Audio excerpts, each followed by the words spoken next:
So this is my solution to minimising the risk of getting infected when you're out and about in the shops and things like that, when you have to go and get your necessities.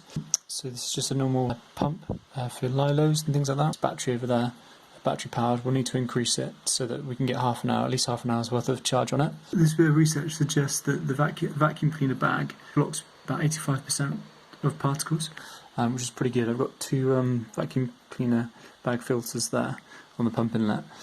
Then the air then gets drawn through this 3D printed adapter onto a heater, which is usually used in cars. This bit gets quite hot, so we use aluminium tape and acrylic to reduce down onto this 10mm silicone hose. And then it feeds into this mask here. It's got two one-way valves. Obviously this one goes in, this one comes out, and then this seals around your face really well.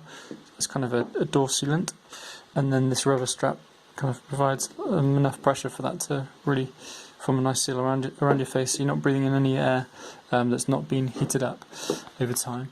Just to show you the results of that, because I've got this temperature sensor wired in here, which reads the temperature of the air coming out of the heater, and it plateaus off at around 80, or actually just over 80 degrees, which is pretty good. And my rationale is that if the air passing through there has gone greater than 80 degrees, it should kill everything that's inside it, especially because all the big particulates of moisture in the air would have got filtered out through that filter beforehand. So this is like an additional step to really minimise the risk of infection when you're out and about.